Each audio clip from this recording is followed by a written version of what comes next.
Hi and welcome to this video. I just finished one of the biggest oil paintings that I've ever made in my 9-year career as a full-time artist. It's 80 by 120 centimeters, which is really big for me. And if it were a commission, at my current rate, it would have a price tag of around $12,000 to $15,000. But this particular painting is actually not for sale because it is too valuable. And while I explain what I mean by this, I'd like to show you how it's made. So make yourself a cup of tea and let's do some painting together.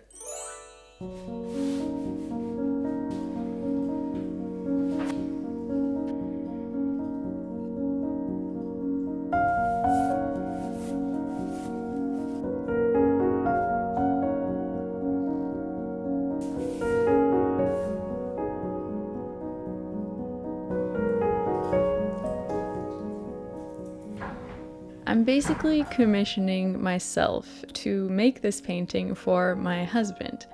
We moved into a new apartment almost a year ago, and the lack of art on our walls has been getting to me. But the thing about decorating your home with original art is that it can be very expensive. But then I realized, wait a second, I can just paint something myself because I am a painter. So I took it upon myself to create something special that I could gift to my husband, which would live on a wall of our apartment and hopefully bring us joy for years to come. I wanted this painting to be something that he would really value, and honestly, it didn't take too much thinking. I already knew exactly what I wanted to paint for him. We went on a backcountry canoe trip in Algonquin Park last summer when we were visiting my family in Canada, and it was just the most amazing time.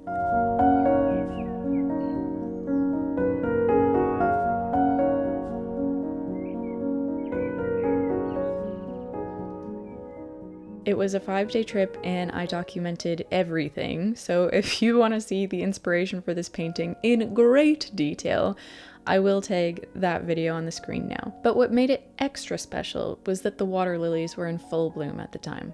It was so quiet and serene, and paddling together alongside the lilies is a memory I will treasure till my dying day. I naturally took hundreds of lily pictures and eventually landed on one as a reference photo to create this painting. I already had a specific place in mind where we could hang it, and since it was a decent sized wall, I knew I had to go big. For me, it was a bit intimidating choosing a large canvas when I'm usually painting on a quarter of the size, and it was also quite exhausting hauling my supplies across the city. But I was actually really excited for this new change. At my studio, a lot of my painter friends work on big surfaces, and it's hard not to feel inspired when I walk by them every day.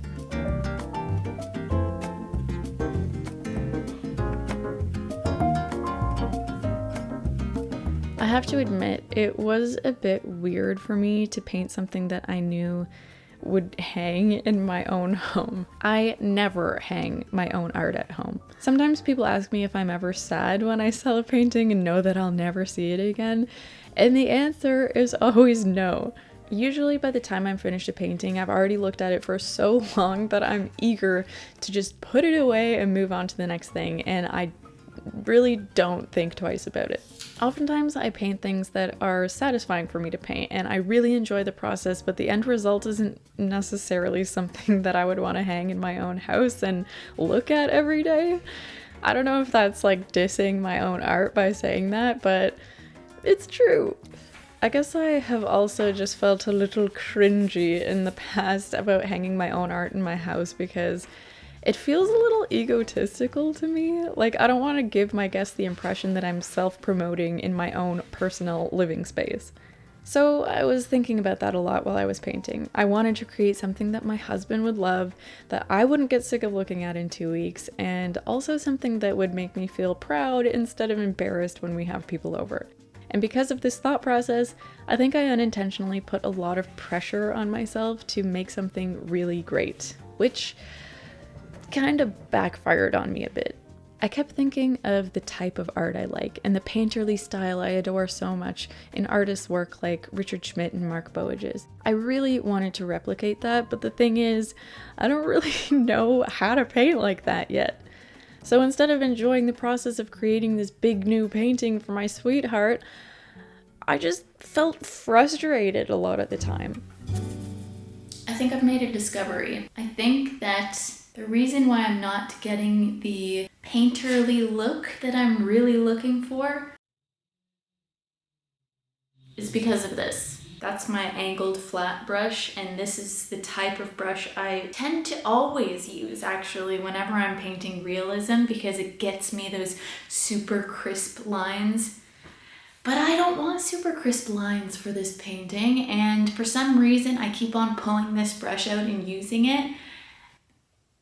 So I think I need to just put it away and not touch it for the rest of the painting, and instead I'm going to use these brushes, which I bought over the weekend. These are not synthetic. I think they're like hog hair or something, and they're big, and they're hopefully gonna prevent me from trying to get super detailed with things, so we'll see. I also got this one here, which I've used. This is just like a flat brush, so maybe that will solve my issue. Spoiler, it didn't.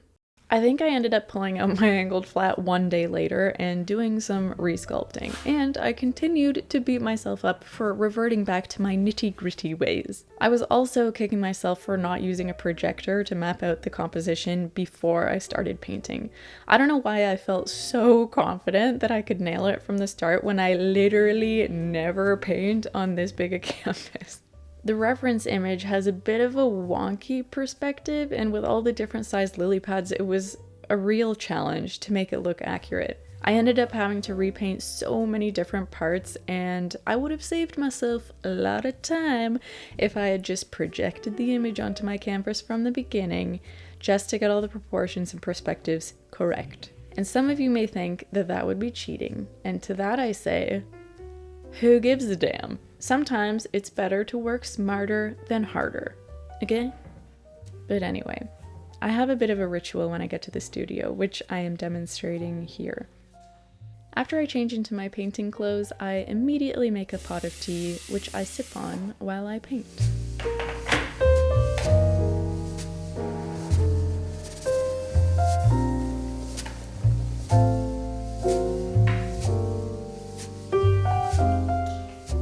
I love having these mornings to myself before anyone gets to the studio, which honestly does not happen very often because I'm usually pulling up around noon. But when it does, I like to savor the peaceful quiet.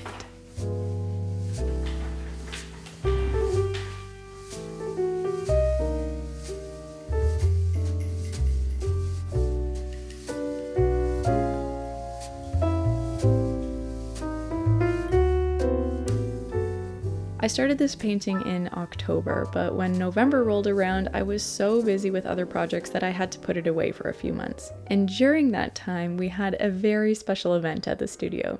We hosted a surprise party for our neighbor's 90th birthday.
It's February 4th, and it's been months since I've touched this painting. I usually don't leave paintings for very long. I usually like to just finish them in one go, so this is an interesting experience coming back to this with very fresh eyes. It's like an entirely new painting to me now, so I'm excited to get back into it. A little bit nervous. I always feel a little nervous when I start painting again when I haven't for a while, and that is the case at this point in time. Okay, I'm not gonna think too much about it. I just gotta get started.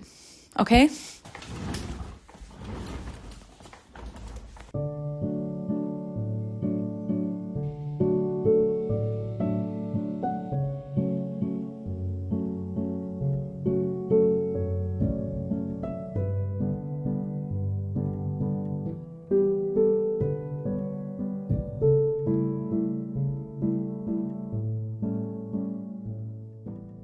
To me, painting is kind of like riding a bike. I never fully forget how to do it, but I feel a bit wobbly after not having done it for a while. Luckily, it usually doesn't take too much time to shake the rust off, and I was back into the swing of things in the first couple of hours.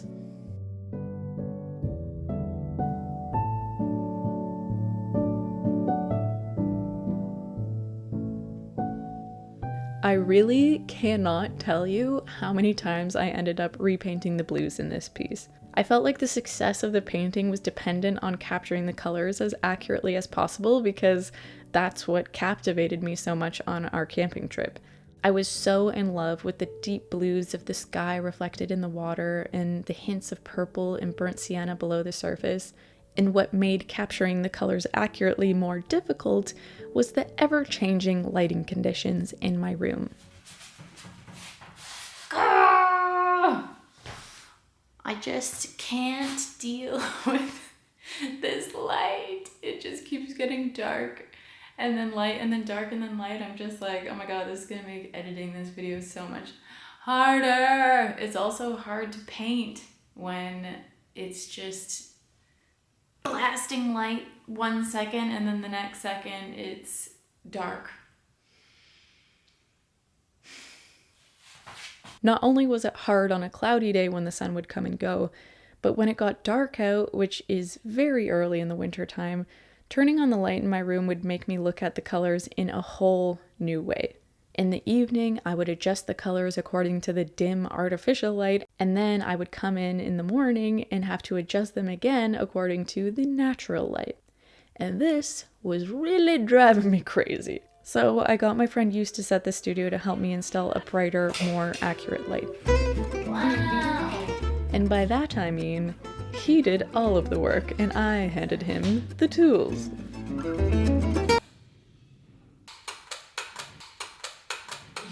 Definitely an improvement, but I still think I'm going to install another light, maybe on the wall, that will hit my canvas at a 45-degree angle and just brighten up my corner a little more.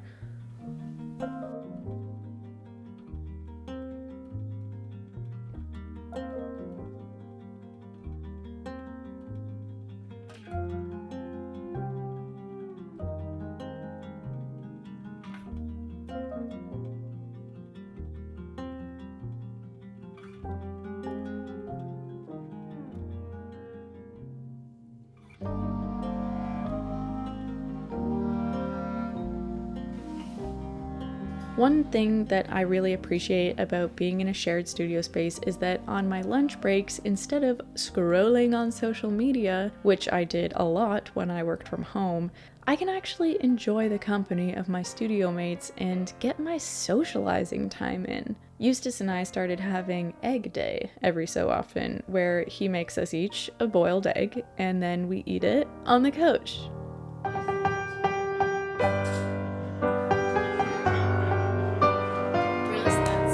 That's getting sorted out so we don't have yeah.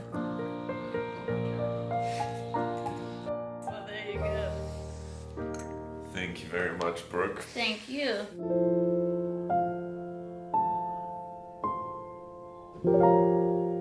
Revisiting this painting after a few months was an interesting experience.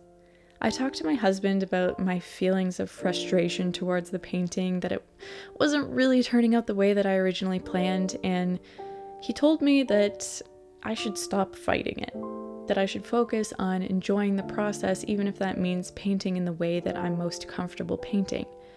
And after he said that, I felt like it relieved a lot of this pressure that I was putting on myself to create something in a bold new style. And I kind of came to accept that even though the painting wasn't turning out how I originally intended, it didn't make it a failure. maybe it just needed to develop over time. And I found that when I stopped trying to force this vision I had, I actually did start enjoying the process more. I began liking parts of the painting that I didn't only a few months earlier, and I was finally able to nail the blues.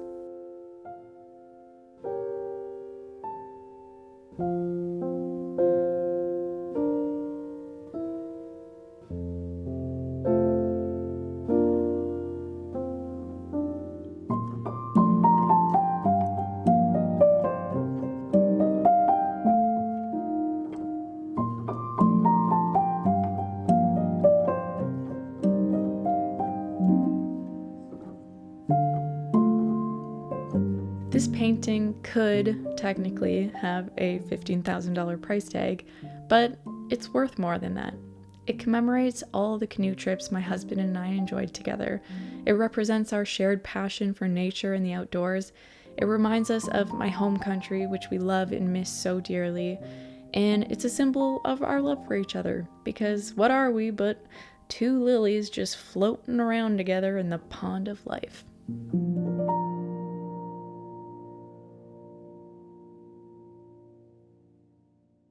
Hey, it's me again. I just want to say thank you so much for watching this video, and I do apologize for the very clickbaity title. I am out here, you guys, just playing that YouTube game. But if you did like the video and we want to see more, consider subscribing to my channel, giving me a thumbs up, commenting. All those things really help me and my channel grow, and I really appreciate it, and I just appreciate you being here. I am currently navigating a new upload schedule. Last year I was uploading every other week. This year I am working on making a course. I'm also navigating some personal stuff at the moment, and I am unable to keep up with that schedule. So I think I'm going down to once a month, and I appreciate your patience with me and for sticking around regardless of how often we meet.